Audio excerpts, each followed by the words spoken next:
to another segment of Keep the Beat with Pete. Let's create the beat you want to keep. Today, we're going to talk about mechanics, talk about accents. So I'm starting out with the drum unit on. A lot of things to cover in a short period of time. This will be like part one. Later on down the road, we'll do other things because dynamics are very important for drumming, all aspects of it, classical, of course, jazz, funk, rock. So your softest notes, all the way to your loudest notes. When I was first learning the major ideas on dynamics and accents, I was studying with Carl Wolf, a very, strong teacher in New Jersey. It's Carl taught for many years, and passed away a number of years ago. But we were working out of accents and rebounds, and then subsequently, when I studied with Joe Morello, we worked with accents and rebounds, and Joe's book, Master Studies. Someday we'll get to the Master Studies exercises, but right now, accents and rebounds is an excellent place to start. And in the book, Stone has a bunch of patterns. Each page, he has eighth notes, he has dotted 16th notes, he has accented dotted notes, and then he has triplets. But each page has one pattern, and then he just takes the stickings through. So I mean, the very first one is 1, 2, 3, 4, 1, 2.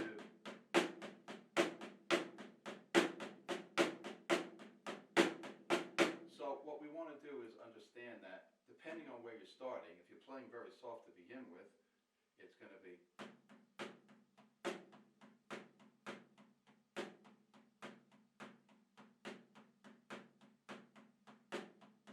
Those are the accented notes. If you're starting down here,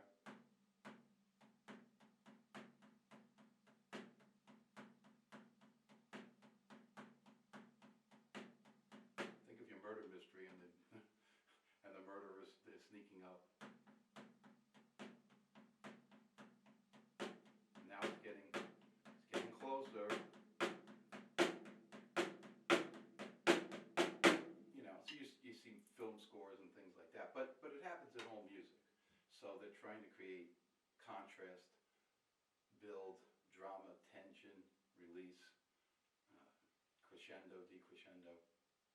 So anyway, accents and rebounds, a lot of patterns there. The second page, it's page 5 actually. Page 4 was the basic one. Page 5 is like a bossa nova.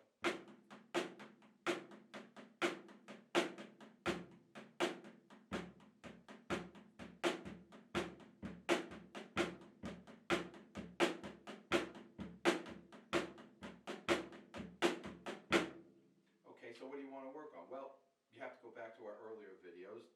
You can get accents with snapping your wrist. You can use the molar techniques.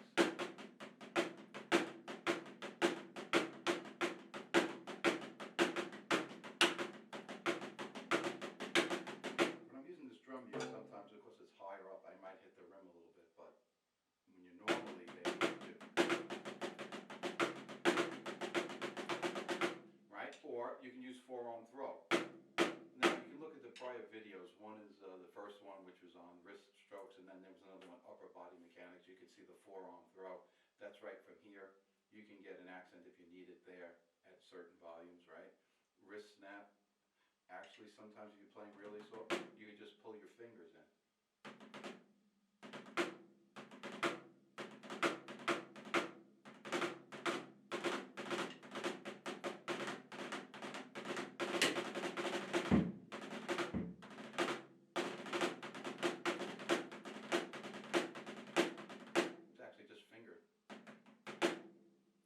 So a lot of ways to get the accent. What you want to practice is with your metronome. Practice these patterns because they create a lot of nice patterns you could use for soloing and stuff like that. Okay, so that's the first part we want to get across with accents. I just want to keep us on time. Next aspect of that accents appears in funk and jazz. So just a few mechanical things to work on, things that are important. In funk, of course, there's the rim shot, the money shot.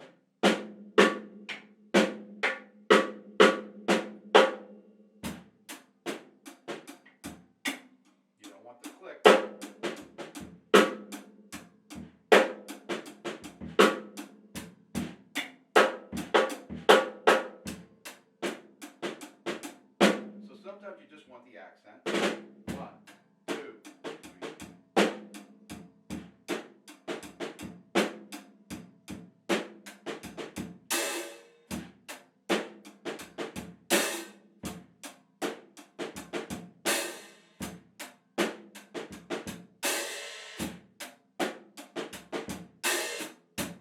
Okay?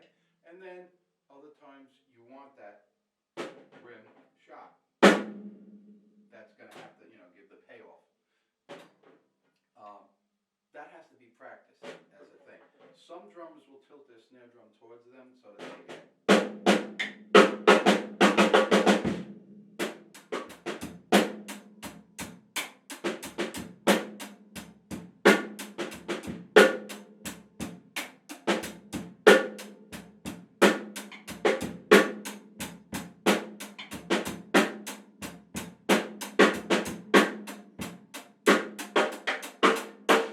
Okay, so take the funk studies that we had, page 5, 6, and 7, the stick control, great place to start getting vocabulary. Work on your accents, and then you have to work on your rim shot. Okay, and also there could be accents here.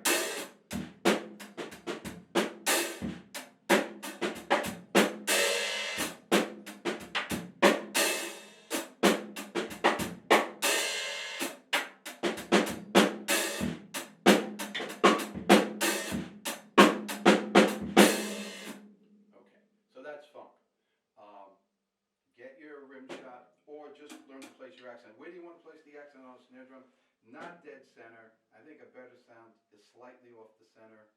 That's probably going to be on the left-hand side, because you're probably not going to put your stick over there. Semicircle, somewhere off the center of the drum.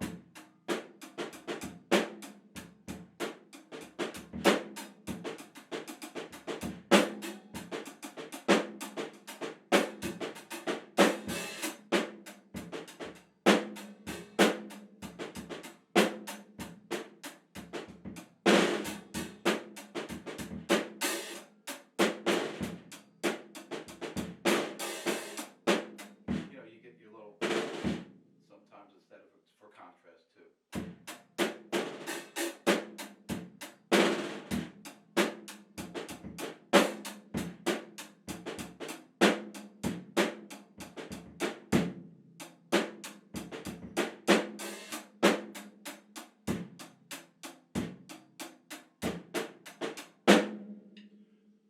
So you can place your accents wherever you want. So that's funk type of accent concentration. You got to get that rim shot where you want it, when you want it, or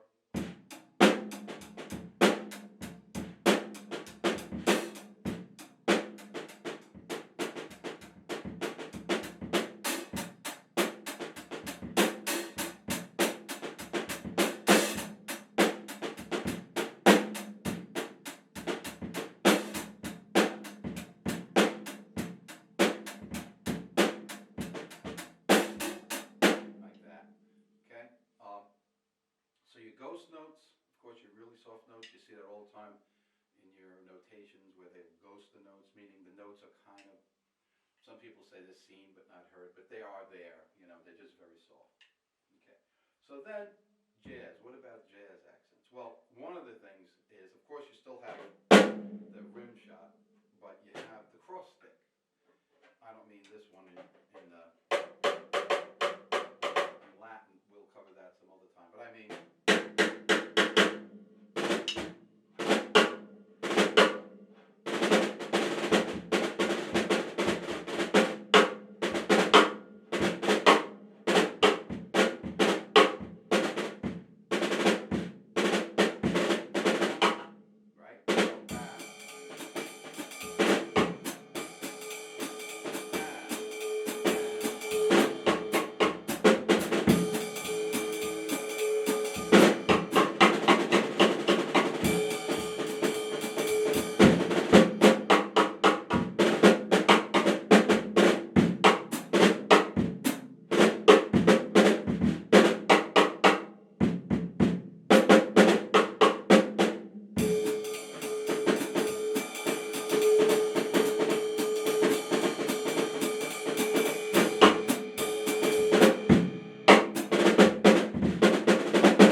Now you can play around with this this cross stick by using growers.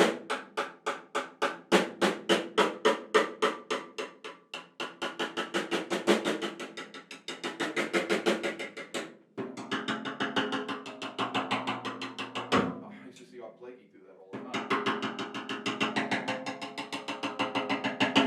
You're changing your tone there, right? But anyway, get the basic one.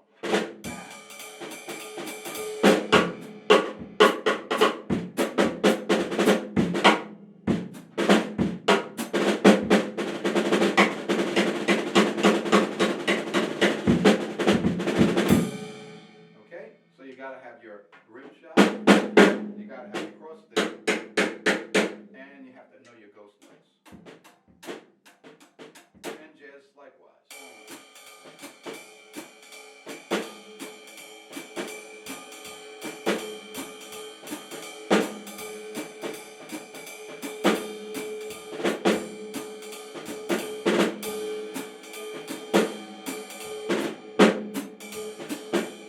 One, two, three, four.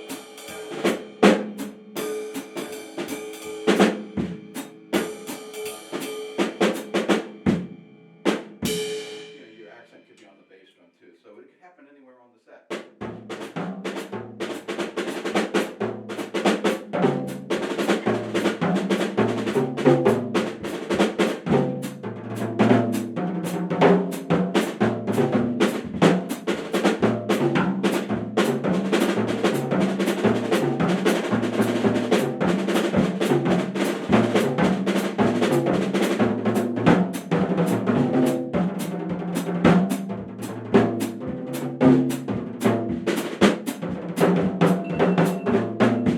And that tells us that we're about 12 minutes, which is plenty of time for any one segment like this, because this is a very, very, in my opinion, very deep topic. Dynamics. Pretty frequently neglected, because sometimes people play music that's at one volume, and that's, you got to hit hard. Okay, and that is a thing. You got to bring a lot of arm, as we talked about, a lot of upper body. Sometimes people are playing music that's so soft. You're feathering the bass drum. You got brushes and stuff like that, which is another whole thing we have to cover. But dynamic range makes the great drummers. The ghost notes, the accents, the hits, just right when, where, and how. So, again, summarizing. Get accents and rebounds. Work through the patterns in the first few pages of the book. Triplets, the dotted accents, and the regular straight eighth note accents. And then swing them and so forth as you want. Play around with them on the set, and learn to control your dynamic range. Then with your funk, definitely get your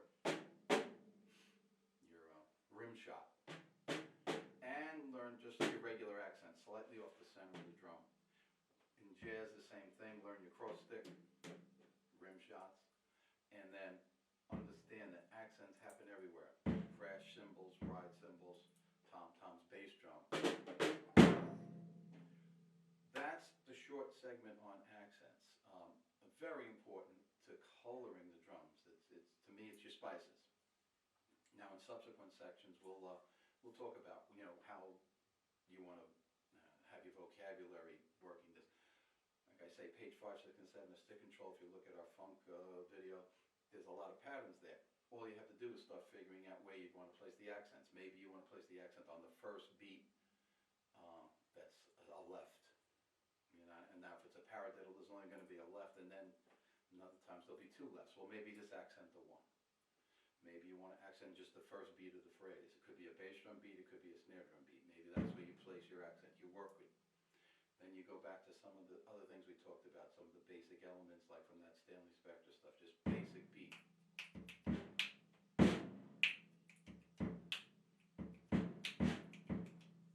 You want to accent where you want, nice rim shot, or just a nice accent. And then, of course, you're listening to records, so you're going to start picking up, hey, where are all these funk grooves? Where are they placing the accents? That's it, okay, on accents. Very important. Dynamic range is really what they might call it. And I do think it's a topic that needs a lot of attention nowadays, because a lot of players just aren't called upon to do it. It's like playing brushes.